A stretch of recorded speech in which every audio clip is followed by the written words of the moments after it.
Hello, everyone. Agnes here. I have got a little bit of a different thing that Dan and I are going to do, but first I'm going to welcome him to the call. Hello, Dan.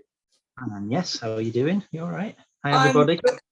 Yes, nice to see you again. You and I are in the same time zone in the same country, so we're grateful for the ease of that today.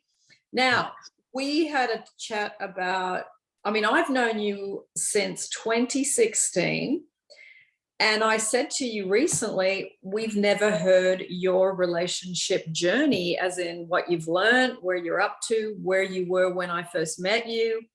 What were you Googling at the time or YouTubing at the time that we found each other? Now, I know the story because you've told me, but maybe we can go back on the timeline a little bit because this ties into the whole topic today of relationships. And also, we're going to do some Florence that ties in with what we're talking about as well a bit later on in our discussion. So, Dan, can you take us back to 2016? Yeah, well, 2016 was quite an interesting year, a year of contrasts, shall we say. So at the time, the start of 2016, I was single, living on my own. I'd always had this kind of thing with relationships before then, just going back a little bit further than that. I haven't had a lot of relationships, if I'm honest. I've had a few. I've probably had about 5 or 6 in my lifetime. Yeah.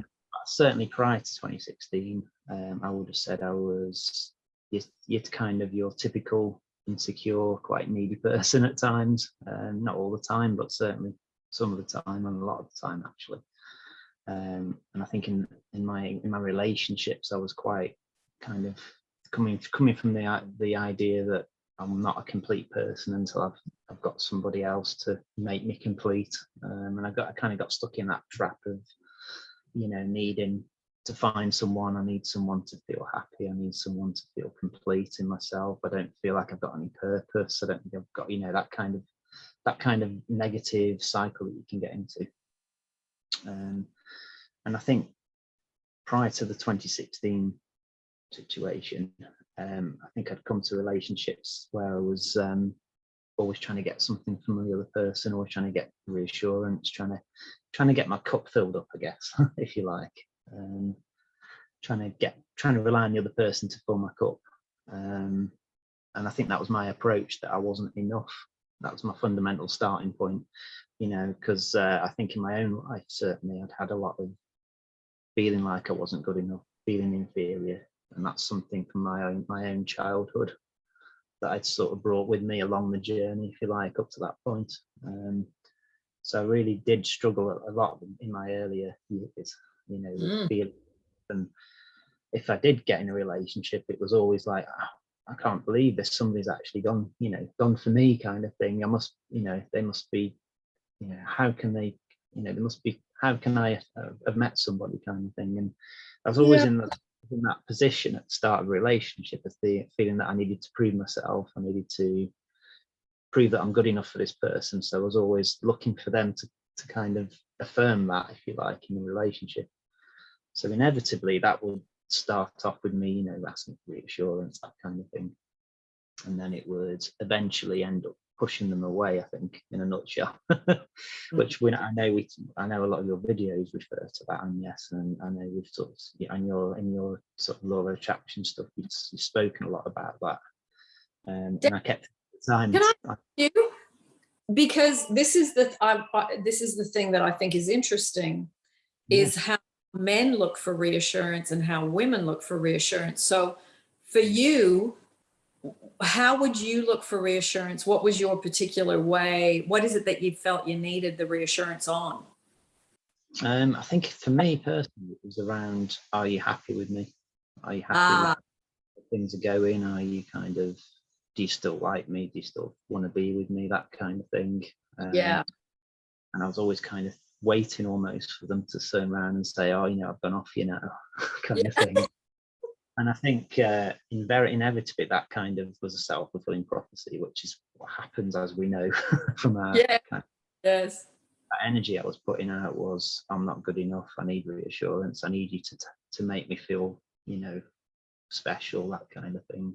Yeah. So I was looking for reassurance around that, because I think I hadn't got to the point in my own mind where I felt good enough as a person. I wasn't poised, if you like, in that mental, emotional, I wasn't emotionally rooted. Yeah. That's probably where I was in 2016. So when we first met each other, as it were, via YouTube, I was searching for how to kind of manifest an ex back, which I think again is similar to what a lot of your viewers come to you. So I just come out of a breakup at the time when I first searched for you. So I'd literally been single for about a month and a half, still kind of reeling from the last kind of emotional break, I feel like, still. And I think mentally I wasn't in a strong place, because I was looking for some way to fix this hole inside myself. And so what after then started watching your videos, I think I then started to work on filling my own cup, and sort of the self-love and the self-affirmations and that kind of thing. So I think in a way, what had happened to me then was actually in the grand scheme of things kind of got us to meet each other, which is, you know, a good thing. Yeah. And sort of all your videos helped me in that sense, definitely, to work on self-love. And I think my journey from that point onwards has been all about trying to fill my own cup up and trying to fill my own self-love, taking care of myself, and realizing that I'm more than enough in my own. That kind of love is self-love, is the one that you really need to get right before you get anything else. And I think that is kind of the key to a successful relationship.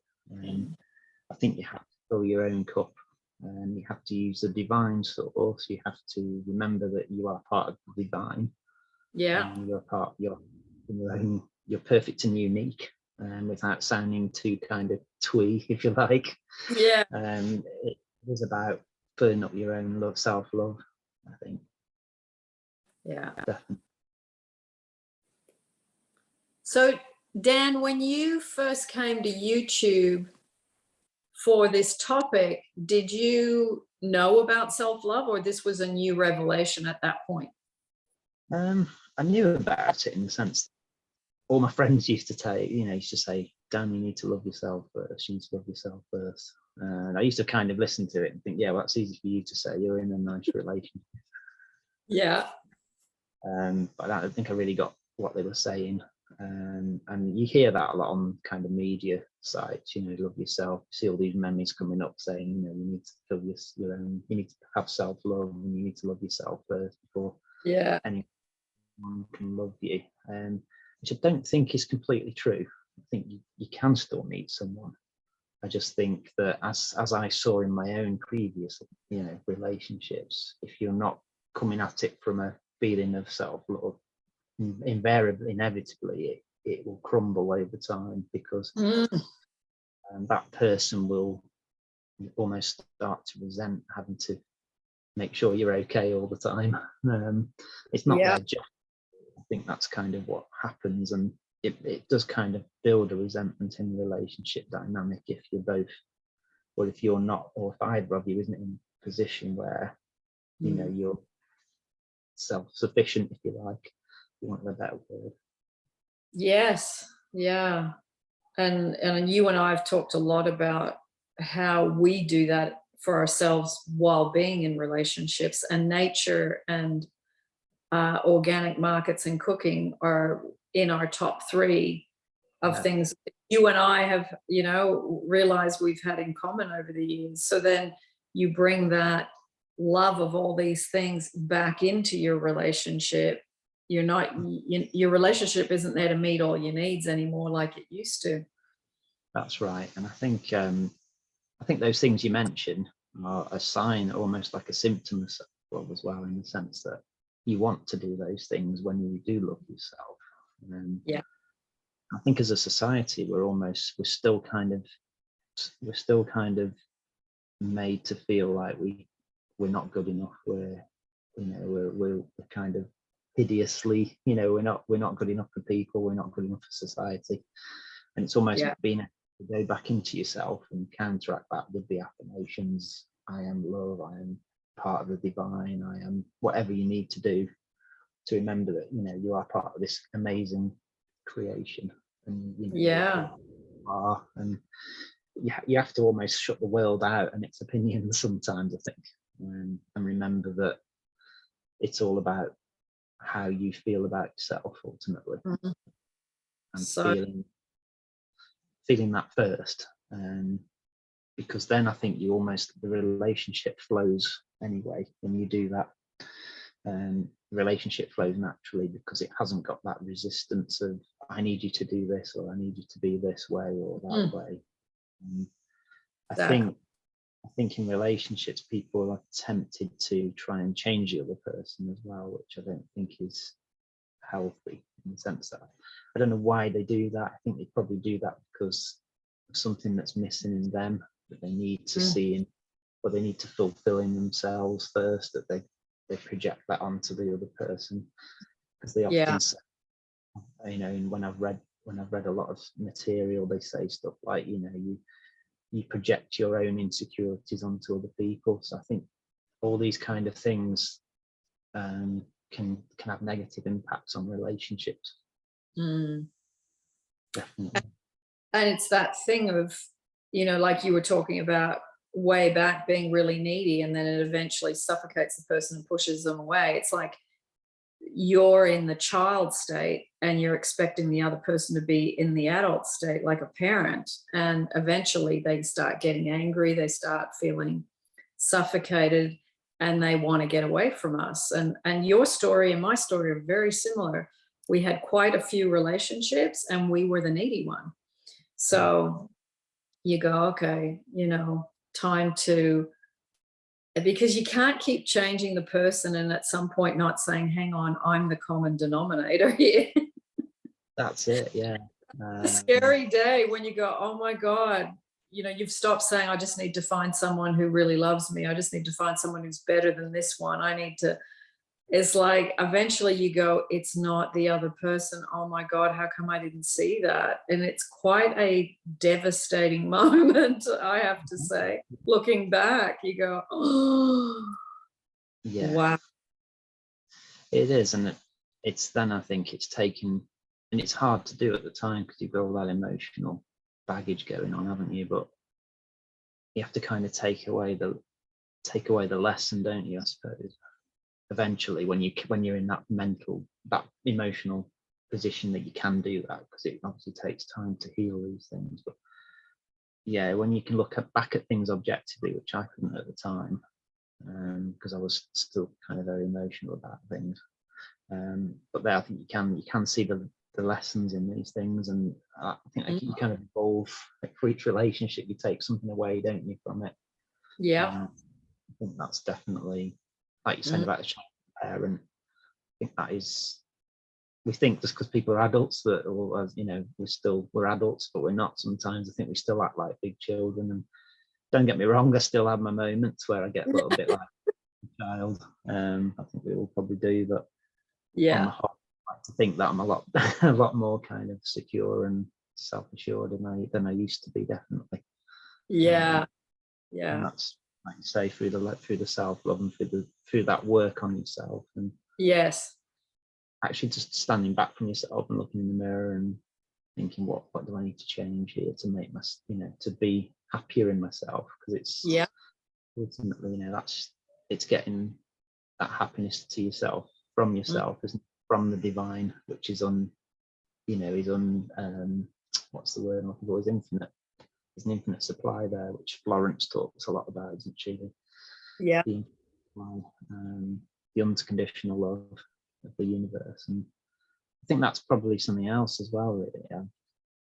Obviously, I've tried to kind of work on my own connection with nature, with the divine, and my own kind of almost like a mystical kind of meditations and that kind of thing to get myself aligned with kind of just trying to I'm trying to think of the words, it's quite difficult to explain, but trying to get my security from the universe. Yeah, that's a great way to say it. Get my security from the universe.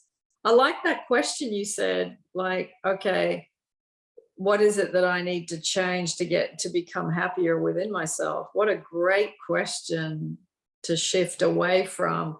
I need you to give me more, which is such a place of taking and draining somebody, to, how can I go into nature, or how can I go and do some things that I need to do that I really enjoy to top up my own self? And then one, I can attract someone that genuinely wants to be with me. And two, when I'm in that relationship, then I'm not using them as my oxygen tank and depleting them.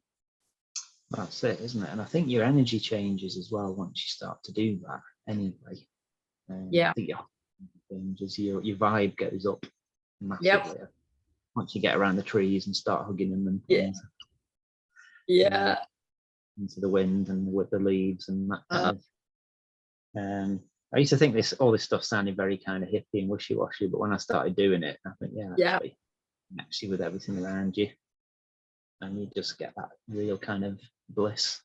And I think it's because we're all connected to it, and it nourishes us, and then we don't have to go to, how other person say, I'm feeling rubbish today, I need you to make me. Again, what can you do for me, kind of thing. That's it. So that change for you started in 2016 after you had, was the breakup before 2016, the last one, before you started on this journey? Was it around? Yeah, the first half of 2016 was the actual relationship. The breakup is in June. So then the rest of 2016 was kind of doing all the work on myself. I started devouring books on on Neville. That's when I discovered Neville, actually, funnily enough. I really kind of, it all kind of rung very true with me. It kind of vibed quite nicely with the Neville stuff. So I was reading all of Neville's books. And Florence, I'd kind of touched on Florence before then, but never really put it into practice. And then obviously I discovered Neville, and I was really working on the self-love stuff. Started doing Reiki. So Reiki healing. Started eating a lot better. Went vegetarian enough in 2016. Oh, okay, that's when that started. Okay. So that was November 2016, I think. So I just felt this real paradigm shift, I think, in myself, from, because this person had really broken me, I think, completely. I was shattered, I really was. But then I started to kind of make myself from new, if you like. I reinvented myself, started to look within rather than without. I think that's a point in my life. And then the next couple of years was all about kind of, doing all the self-love stuff, working on the exercising, doing all the breaking, eating, and the good food, and just kind of nourishing myself, really. Giving myself a bit of pampering, as it were. We need it. Did you, Dan, in terms of connection to infinite intelligence, source, God, did you grow up religious, or did you have no connection as a child? Was that a foreign thing for you to do, or was it a totally comfortable? I think I always had, I went to a Christian school, although it wasn't kind of forced on us, I think when I was at university, I actually started going to church properly and doing all the kind of the evangelical biblical stuff. I come from probably like a traditional Christian background, and then like the evangelical stuff. So I've always had kind of a bit of an awareness of something, of someone higher, as it were. Some intelligent kind of design. And then I kind of moved away from the churchy kind of the orthodox, the traditional church kind of service stuff. I moved away from that and started going into more kind of meditation type things, and more of a spiritual path rather than a religious path, I think. Yeah. So I'd still consider myself to be spiritual, but not necessarily religious now. I think it's more about self-discovery, I think, than following a set of rules. I think rules are probably, I think when you do start to become more spiritually aligned, you do those things you're supposed to do anyway, because I think the morals are still there, and the ethical stuff is still there, no matter whether you go to church or not. And that's just my personal opinion, but it's very personal. I think spirituality is a very personal thing, and it's all about discovering who you really are and discovering where you come from, and that kind of connection is different for everybody, and how you get there is different, I think, for everybody as well. Yeah, for sure. For sure. I mean, books is such a great way to get there. Going into nature is such a good way to get there. Spending time alone and pondering and allowing your mind to rest and to go to places that things you need to think about. I think all those things. Sleep is a great way to get there. I mean, you go camping in the woods by yourself too, which is I just think that's amazing. That's fantastic. It's incredible. I think our ancestors were very lucky in that sense, getting to sleep outside, and with the ground, walking on the ground, just not on a carpet, walking on an actual ground with grass and wood, leaves, and just having that connection with with the things around you, that fresh air, and that energy, that natural energy. Oh, and I think when you've had such neediness or, issues with not getting enough love and all of that because of childhood, school, being a teenager, whatever happened to you growing up, to be able to go into nature and it's like draw upon that energy. I just think that is just something everyone can do for free, And I mean, unless you're in a war-torn country or something where something's happened to where you live, of course there are exceptions, but to be able to go into nature, and it's not just for the rich, just for the middle class, it's for everybody at every level. And that is such a gift to connect with the greater source, that exists. And I love how you went from 2016 till now, and a big part of that journey to get to where you are today, and we'll talk a little bit about where you are in a minute, but it's like that journey of firstly discovering these things, but then continuing to do them for 6 years. It's that everybody can start things, but it's the continuation is where you get those, oh my goodness, those moments where, like you say, you're out in nature and you just feel this bliss. It's like, incredible. And it's that I think it's gratitude as well. And yes, I think being grateful.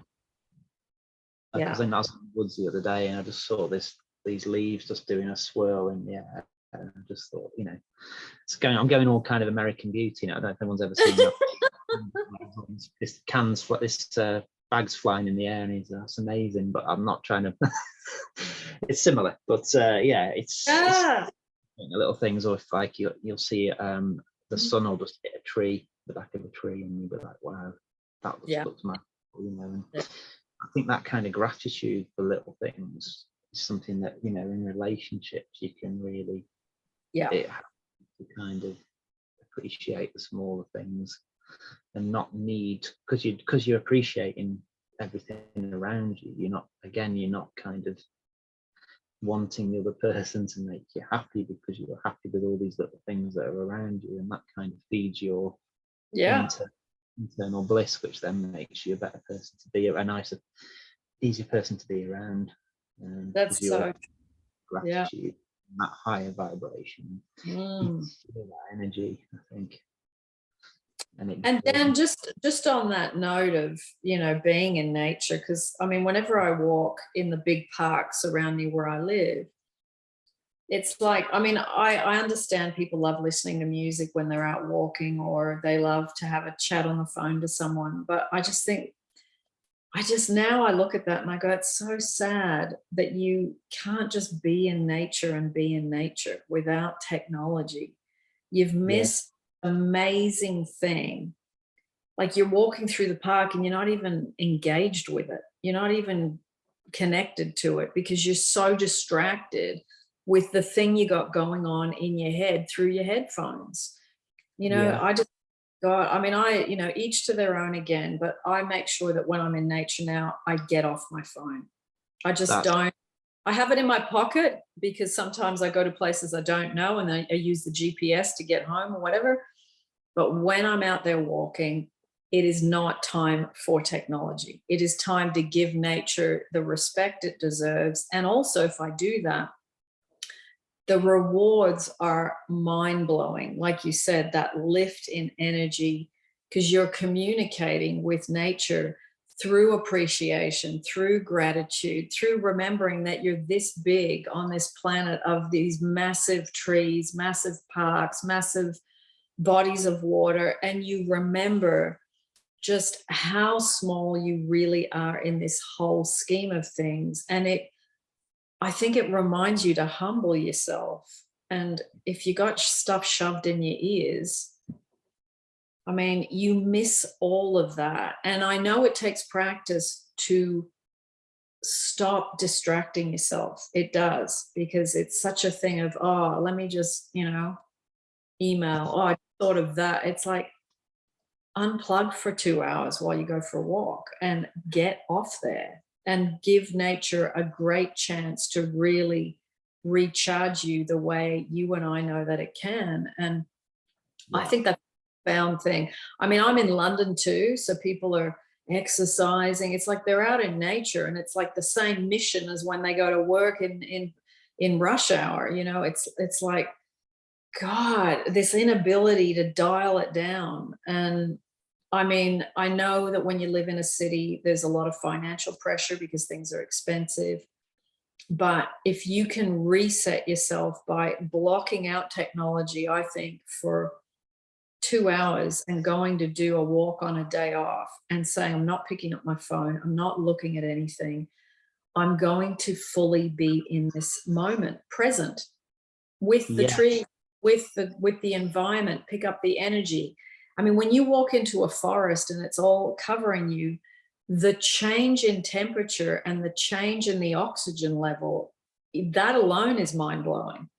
it is. There's a smell in the forest, isn't there? There is a smell in the forest, yeah, and there's it's. I mean, if I was going to say there's any spiritual monument or place that I would go, that I feel that where it hits me in the chest, it's in those places where there's a forest and you are like, it's amazing. Or in front of an amazing ocean, you feel the energy of the ocean, you feel the energy of the trees.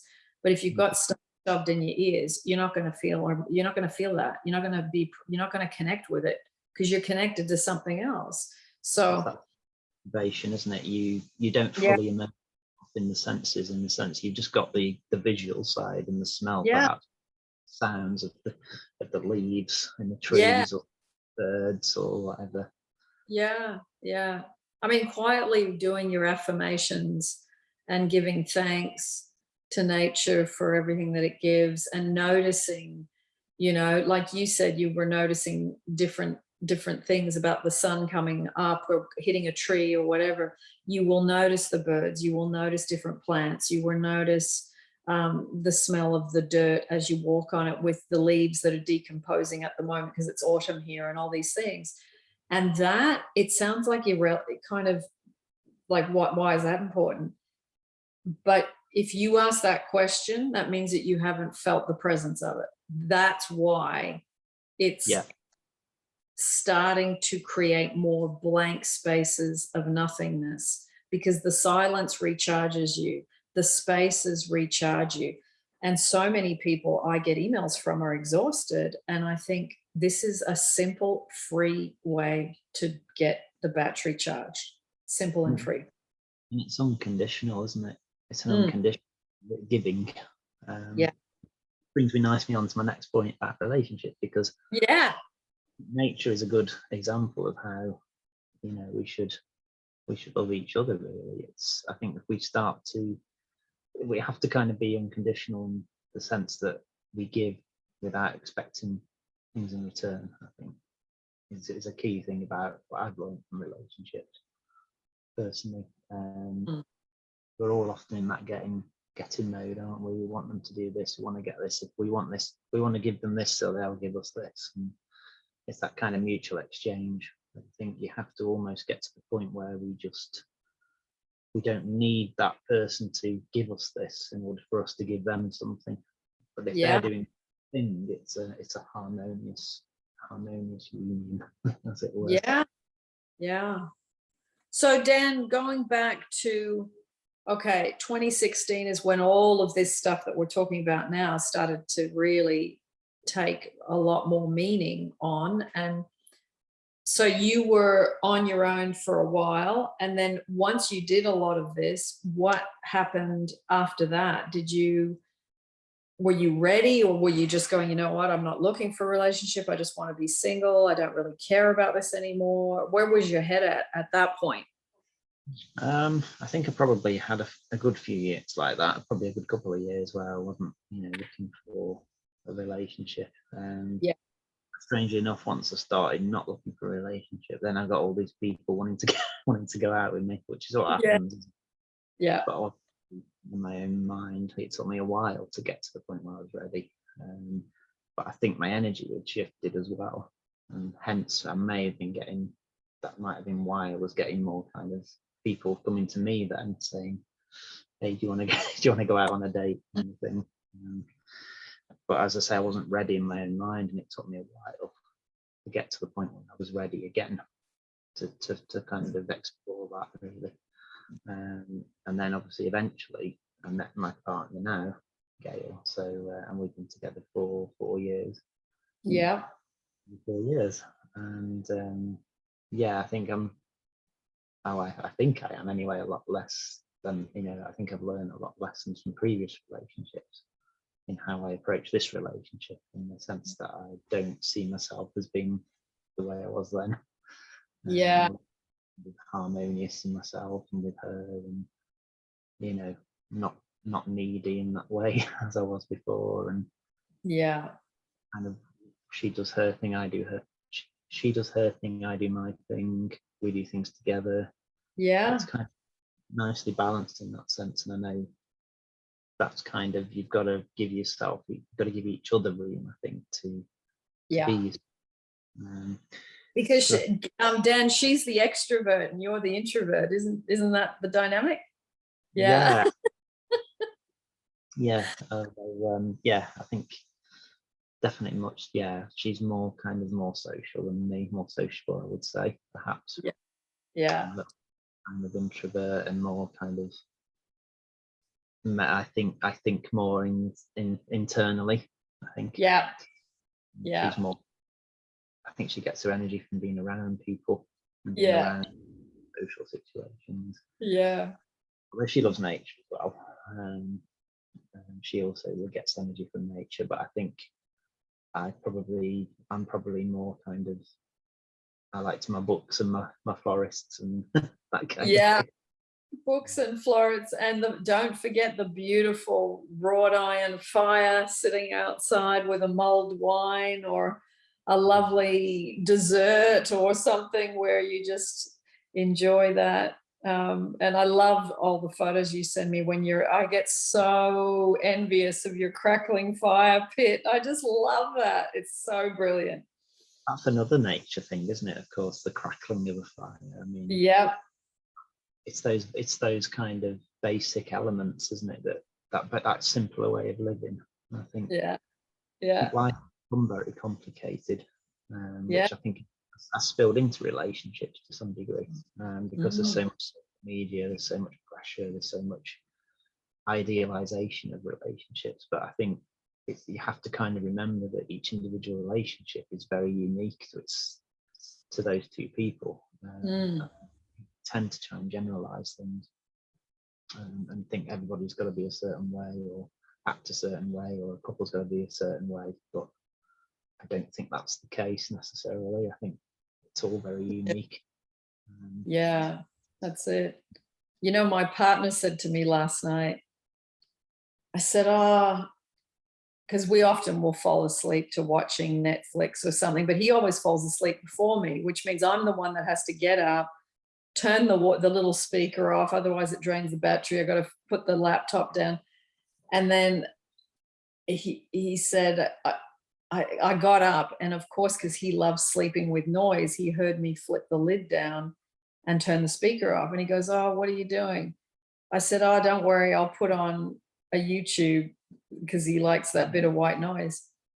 And I put on the crackling fire, and he started laughing. He said, "It makes me laugh that you listen to burning wood." And I said, "I love burning wood," because I said, "It's crackling fire. It's not burning wood." He said, "No, it's burning wood. It's the same thing." But for me, it's having grown up in Canada, and we had a fire. We had a fireplace. We had a wood stove down one end of the house, and we had a burning fireplace in the living room. And Wow. yeah, it's not very romantic when you have to do it every day when there's like 8 feet of snow outside. I'm sure my dad didn't really appreciate that every day after 16 years of doing it, but it's a really fond memory for me. And it's the sound. It's the sound, it's the smell, it's the look of it. It's just, and that's what it does. Now, right now on a YouTube screen, it's not exactly the same, but I just close my eyes and I imagine I go back there. And yeah, it's funny that he just made me laugh, saying, you know, "I don't get why you like burning wood." It's like, it's like you're making fun of each other, you know, when you know each other well, you can make fun of each other. So tents I've got, because I used to camp a lot when I was a kid, which I think is where my camping passion comes from. But I like the sound of, I often play YouTubes of the rain on tents on CANVA. Have they got that as well? Tent rain. Lovely stuff. I'll put a few of these weird things that we do down below for people, the burning, the crackling fire, burning wood, and can you send me the ones you listen to with the rain tent? Because I've never heard that. I'd like to listen to that.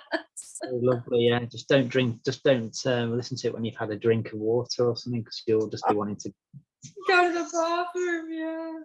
Yeah, absolutely. Well, that's a great, for people that are at the moment really dealing with that heartbreak and then that in-between period, and, you know, a lot of the people on this channel are in that place. And I think hearing that people are a bit further ahead and that they've managed to not only heal their broken heart, repair themselves, continue to work on their self-love, and then, you know, you're 4 years down the track, I'm 10 years down the track. We both have lovely relationships. But you and I love talking about this. You know, my partner isn't into Neville. He's not into any of this stuff. And I don't care because it doesn't bother me. I have my own thing. I don't need him to like everything that I like. So it's lovely that you and I get together and we do this. And this is part of what we love to do. And our partners have their things that they love to do. So I think the people can hear that we have our relationship life, but we also have our own lives with our own things that we go down the rabbit hole with, and then we come out and then we have dinner with our loved one. And, you know, we just have us, and then we have the us time, and we have the us on our own time. And it's a love, both are good. Both are good. It's not you have to scurry back to the relationship because you're so needy that you're trying to get love again. It's like, no, I just went on a 2-hour thing on my own. I've just come back. And, you know, and you say, I saw this and I saw that, and it was so great. And you share your little journey, and then you share your meal, and then you share a movie. And it's like you bring that energy into the relationship, and that's what feeds it. That's the fertilizer. That's the marinade. You're marinating it.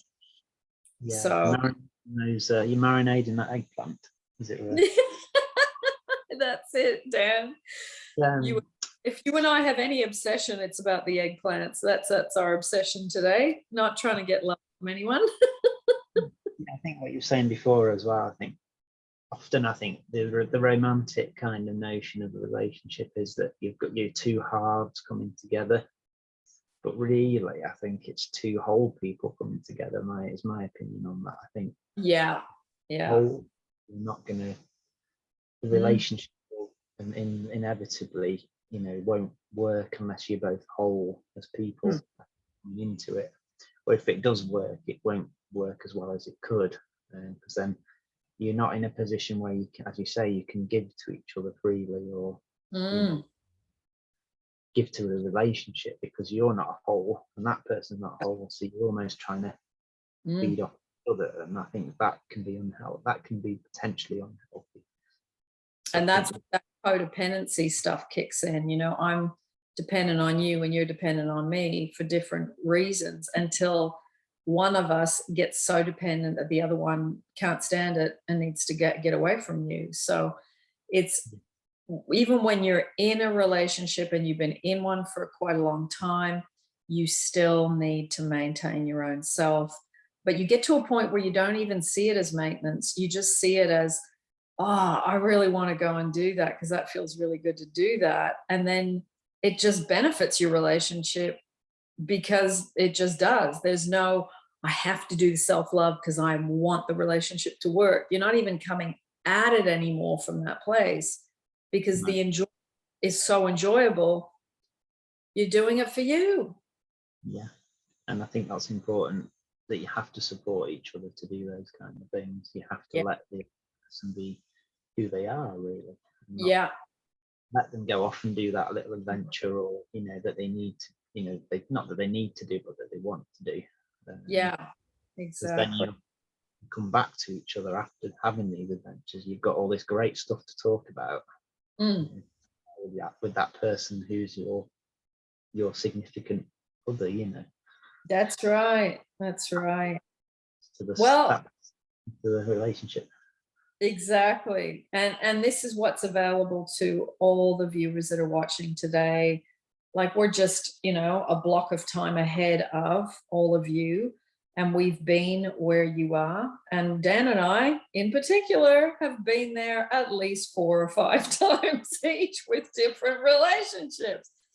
So, it's like we took a long time to learn our lessons, but your relationships get better, and you start to see that you still fall back into old patterns, and then you slowly, and you can probably do it quicker than Dan and I did if you really commit to yourself, but we fell back into old habits and created old patterns. And then now we're further on in our age, but our experiences have got now a bit of humor to them. We can have a bit of a laugh at ourselves for where we ended up, and we don't see it as the big dramas that it was then. It's you have a bit of compassion for your old self, and you just say, like, you just didn't know any better, and oh well, now you do, and that's good. And so, in light of all of this, we're going to talk a little bit about Florence, because she's wonderful. Florence Scovel Shinn, for those of you that don't know her,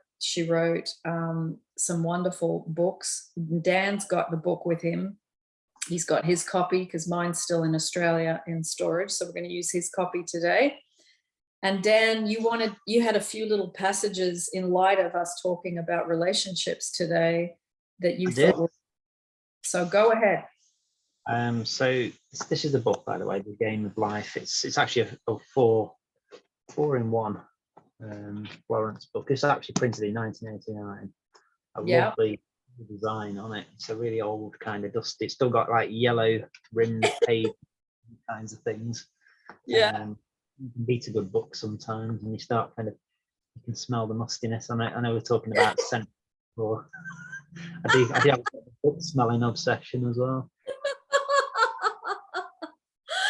Oh, you know what, Dan?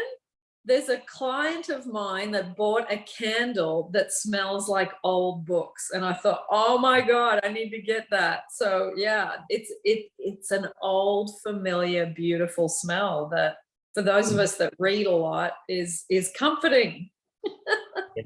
And a musty library smell, isn't it? That kind of thing. Musty library, that's it. Yeah.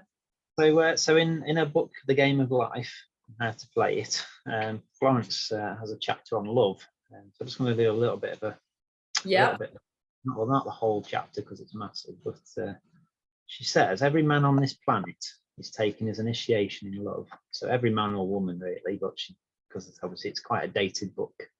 Yeah. A new commandment I give unto you, that you love one another. Aspensky states in Tertium Organum, which is some old book, I think, that love is a cosmic phenomenon and opens to man the fourth dimensional world, the world of the wondrous. Real love is selfless and free from fear, which I think is what we've kind of touched on this morning. It pours itself out upon the object of its affection without demanding any return. Its joy is in the joy of giving. Love is God in manifestation and the strongest magnetic force in the universe. Pure, unselfish love draws to itself its own. It does not need to seek or demand. Scarcely anyone has the faintest conception of real love, according to Florence. Man is selfish, tyrannical, or fearful in his affections, thereby losing the thing he loves. Jealousy is the worst enemy of love, for the imagination runs riot, seeing the loved one attracted to another, and invariably these fears are objectified, they are not neutralized. So yeah, I think jealousy is a big one in relationships, and that fear of, that person who we kind of place in such high esteem going off with someone. Yeah, fear of loss and fear of abandonment in relationships, and fear of second bestness. Like, I'm not good enough, there's someone better out there than me, and my person that I'm really attached to is going to want that other person. I think, and that's that whole thing of I'm not good enough how I am, the grass is greener over there. And once you start thinking that you're the green grass over there, and that there isn't anything better than you, there's just something different to you. There's not I'm better than them and they're less than me, or they're better than me and I'm less than them. There is all differences. And I don't think it's about better or less than. I think it's about how can you stand in your own power of who you are without needing reassurance, without needing a like, a comment, a photograph, a video to mark the occasion, that you can be in your own self without looking for this capturing of all moments, and just be in the moment, and be in the moment of I am enough. Yeah, and that energy almost self-fulfills itself, doesn't it? So if you've got that kind of energy, that secure energy, it's a feeling universe, and Neville says feeling is the secret. You have to kind of remember, you have to be very mindful what you're putting out there, because as Florence says, you do bring it back to you eventually because of that energy that you're putting out into the universe. That's so true. But it's like once you get to the point where you see that there is no competition between you and others, and that does take time, because especially in this day and age of comparisons with everything and everyone, once you get off that groove and you just go, I am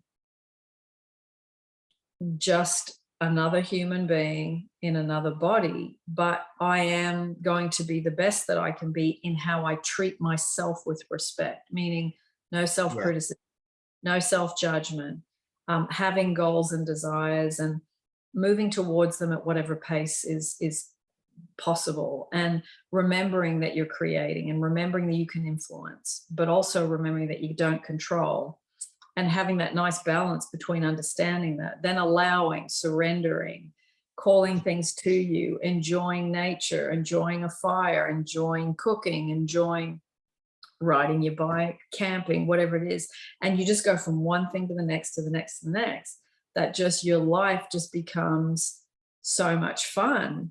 I remember years ago, Dan, I wrote a list and it was everything I hated in my life and I didn't want to do anymore. And I slowly crossed off everything off that list until everything I was doing was everything that I loved. Whether it was a relationship, whether it was, you know, being around people that had habits I didn't like, whether it was going to a job I no longer enjoyed, I slowly worked through consciously getting rid of that list so that I no longer had to complain about my life. And it took a while, maybe a year and a half, you know, maybe a little bit longer with certain big things like a job or whatever. But yeah, it's like all of a sudden you realize your life is unhappy or happy because of you and what you are choosing to water, what plants you're choosing to water. So, you know, let the plants that you don't like die and you water the good plants, you will have the most amazing garden that you will love to spend time in if you make that a decision and a choice with surrender and letting go, with giving thanks and all these things. And you know, Florence, you reading that about the Florence thing, it's about love or fear, but it's like, so sometimes we're in fear and we don't even realize it. You're so used to that feeling. It's so familiar. You don't even realize what it feels like to not be in the grips of it. So it takes practice. And this is where the self-love comes in. This is where enjoying doing things you love comes in. This is where you get your foot off the back of everybody's neck, whoever you think owes you or should be doing more, you know, and you pull in and you go, what am I going to do to make my day good and my week and my month and my year, and on it goes. And then it's so easy then to feel the happiness, like we're saying, what have I got to do to get myself into a place of happiness? You answer that question. You take the power back. You take the power of the situation. Yeah, totally. I love that. I love that love reading of Florence. I remember reading that hundreds of times because I would get it and I would lose it. And I would get it and I'd forget it. And I read it and I highlighted it and I'd underline it. And I'd go over it and I thought, yeah, I feel jealous. I feel envious. I feel not good enough. And I thought, well, that's what I have to work on, you know. And tying into the next reading that you said you found, I think you said something about the divine design, praying for perfect health, perfect wealth, perfect love, and perfect self-expression. Just quoted that. I read that book as much as The Law and the Promise, so I remember it well, and it was so helpful. A brilliant book. This was probably this one and Neville when I was going through my difficult patch. Really. So yeah, divine design, and yes, there is divine design for each man or woman. Just as the purpose of the oak is in the acorn, the divine pattern of his life is in the superconscious mind of man. In the divine design, there is no limitation, only health, wealth, love, and perfect self-expression. So on man's pathway, there's always a divine selection. Each day he must live according to the divine plan or have unhappy reactions. For example, a woman moved into a new apartment which she'd almost furnished when the thought came to her, on that side of the room should stand a Chinese cabinet. Not long after, she was walking by an antique store. She glanced in and there stood a magnificent Chinese cabinet about 8 feet high, elaborately carved. She entered and asked the price. The salesman said it was worth $1,000, but the woman who owned it was willing to take less. The man added, "What will you offer for it?" The woman paused and the price $200 came into her mind. So she answered $200. The man said he would let her know if the offers were satisfactory. She did not want to cheat anyone or get anything which was not rightfully hers. So going home, she said repeatedly, "If it's mine, I can't lose it, and if it isn't mine, I don't want it." It was a snowy day, and she said she emphasized the words by kicking the snow from right to left, clearing a pathway to her apartment. Several days elapsed when she was notified that the woman was willing to sell the cabinet for $200. There is a supply for every demand, from Chinese cabinets to millions of dollars. Before you call, I shall answer, but unless it is divine selected cabinet or millions, they will never bring happiness. Except the Lord to build a house, they labour in vain that build it. So I think it's talking about, you can obviously apply that to love as well. Yeah. Then another affirmation she then goes on to say is, I let go of everything not divinely designed for me, and the perfect plan of my life now comes to pass. So I think when things don't go to plan, or in your life or in a relationship, I think that's really helpful, because it's, you know, Yeah. it smacks a little bit of, if it's meant to be, it will be. But That's actually, true. That's true. And this is Neville versus Florence, isn't it? Neville specific, go for what you want. Florence, only pray for what's right for you and what's best for you. So they are quite conflicting in how they approach things. But if one way isn't working for you, perhaps consider the other, because I think between Florence and Neville, they make the perfect two sides of the coin. They do, definitely. I think depending on where you're at in your own mind, I think Neville or Florence can be more helpful. Yes, that's true. It's true. I have to say, Dan, I like both at different times. I like both.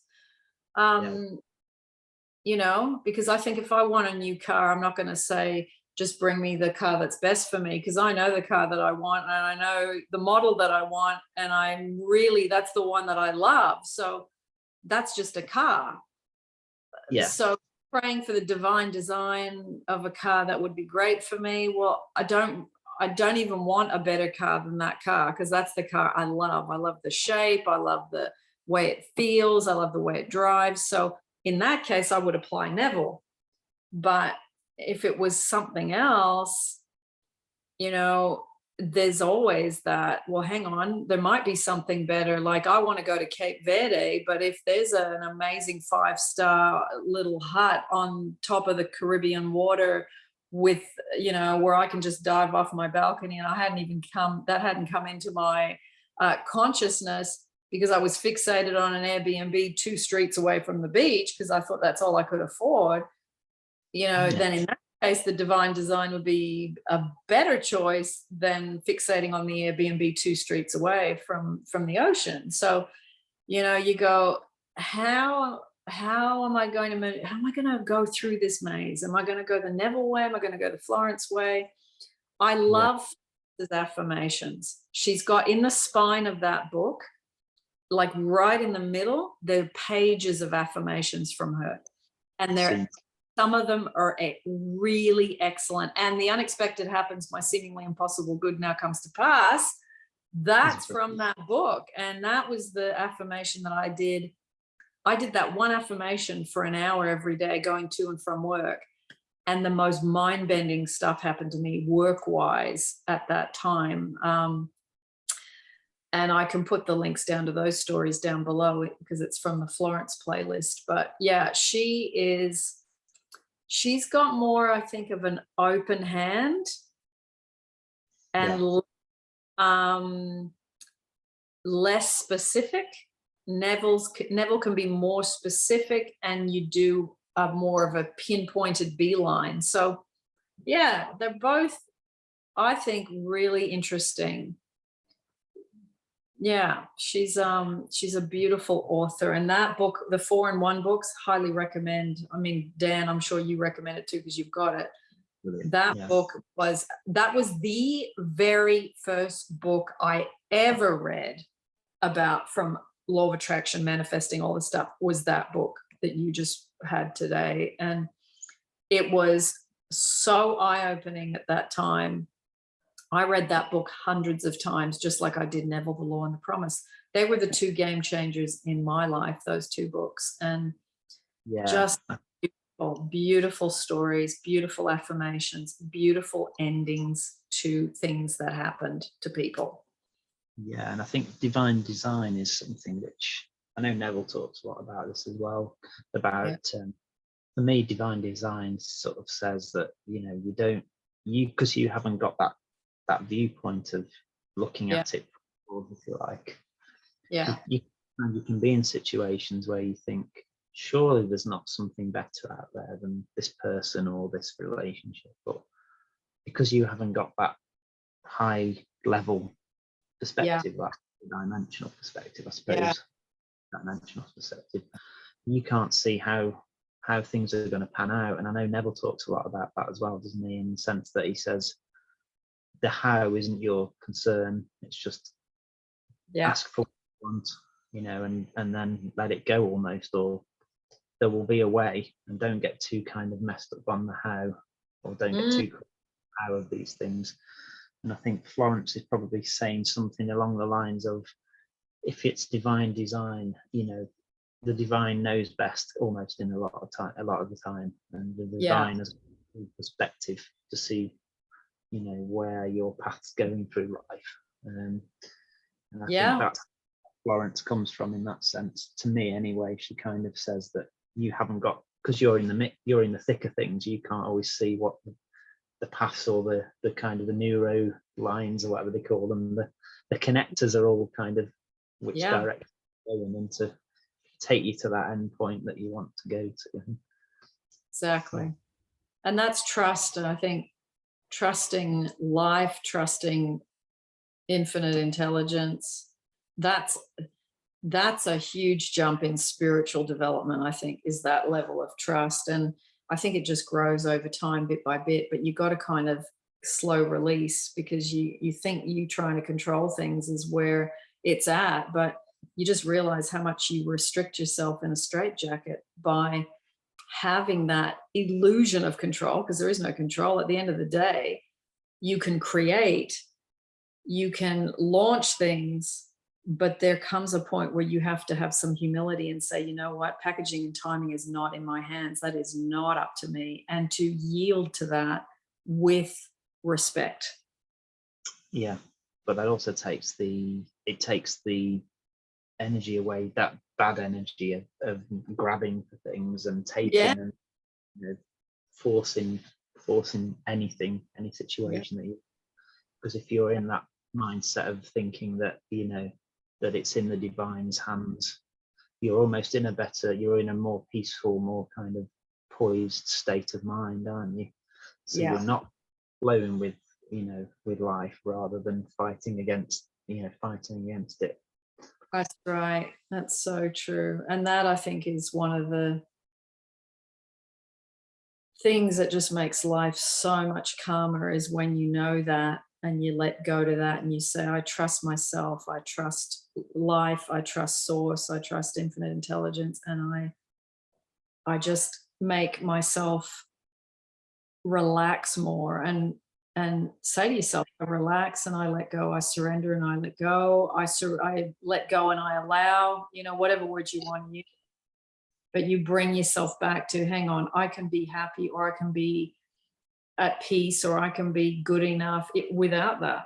And that's when you are really understanding the true freedom, and you're not chasing the next bright, shiny object, relationship, job, money, car, house. And there's always this unquenchable thirst. And you're never at peace, because you're always chasing the next thing, like a dog chasing a car. You know, you get to a point where, okay, you have desires, but I don't need that to make me happy. I'm happy now because I know how to make myself happy now. And that is, I think, the ultimate true freedom. Absolutely, yeah. It's feeling grateful and feeling satisfied, isn't it, with what you do? Contentment, really. Yeah. Gives out that energy. I am content, and I think you almost get more, if you're feeling satisfied, I'm not satisfied, you're almost seeing that, and you are seeing that in the external, aren't you? Whereas if you're content, then you should manifest situations that make you content, because of the energy that you're putting out to the universe. Lovely. I've got one more on Florence about marriage. It might be a good one. So, unless marriage is built on the rock of oneness, it cannot stand. I suppose you could say the same about relationships, really. Here it's the same. I think Florence's time, it was everyone was married, weren't they? I think, well, not everybody. Certainly more. Two souls with single thought, two hearts that beat as one. The poet understood this, for unless man and wife are living in the same thoughts or living in the same thought world, they must inevitably drift apart. Thought is a tremendous vibratory force, and man is drawn to his thought creations. For example, a man and a woman married and were apparently happy. The man became successful and his tastes improved, but the wife still lived in a limited consciousness. Whenever the man brought anything, he went to the best shops and selected what he needed regardless of the price. Whenever the wife went, she haunted the 5 and 10 cent stores. He was living in thought on Fifth Avenue, and her thought world was on 3rd Avenue. Eventually, the break and separation came. We see this so often in cases of rich and successful men who desert their faithful, hard-working wives later in life. The wife must keep pace with her husband's tastes and ambitions and live in his thought world. For when a man thinketh in his heart, there is he. There is for each person his other half, or divine selection. These two are one in their thought worlds. These are the two whom God has joined together, and no man shall part asunder. The twain shall be made one, for in the superconscious mind of each is the same divine plan. And then an affirmation for this is, I give thanks that the marriage made in heaven is now made manifest upon earth. The twain shall be made one now and for all eternity. So some of the language there is a little bit kind of one-sided, I think. But I think essentially what she's saying, or to me she's saying there, is that you have to kind of, you will grow together or you'll grow apart kind of thing. I think, if you're not vibrationally aligned. Yeah.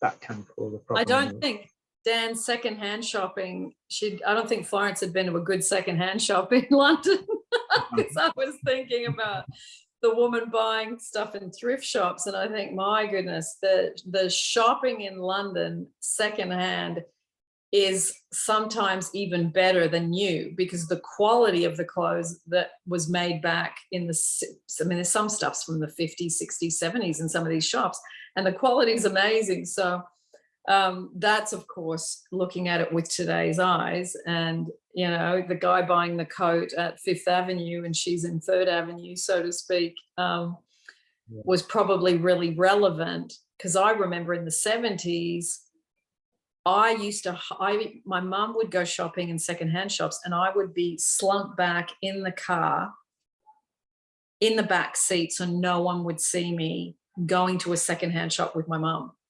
because we were poor, we had no money then. So I was ashamed of going to secondhand shops. And I mean, in the 70s, that was for poor people. Now secondhand shopping or buying things that are, vintage or whatever is an expensive thing, not just it's not just amazing fashion, it's expensive fashion sometimes too, because it's very selective. So it's like you got to listen to that story in context of the time that it's in. And I hear what she's saying, and I do think you do have to be married in your, let's say, the way you think within a relationship on the base things, lifestyle, how you take care of yourself. If you've got someone drinking and smoking to excess and the other person's, runs marathons and he eats plant-based food, that's not really going to work, is it? So there has to be some base foundational things that match. And if you get that, then I think you have a really good start for a good relationship. But then you got to add the marriage of where you put your thoughts and your consciousness at on other topics, there's lots to go. I think I know she talks about money, but I think that is, as you say, that can be values. You've got the same values. It's not about kind of, I don't think it's not necessarily saying you've got to kind of change to be the other person, is it? It's just it's about dictate to a degree Yeah. how well the vibrationally aligned. I think that's kind of what she's getting at there, isn't it? Vibrational alignment. Yes. And I think it's being aware of it, with whatever is in front of you. You go, okay, well, that's the alignment of where I am at this moment. So if what's outside of me isn't to my preference, then I got to look at what have I got going on within me that's in front of me. And then you make corrections within your own self. You dissolve, you let go of things, you change beliefs, you do affirmations, you let go of inner child things that handbrake you, memories.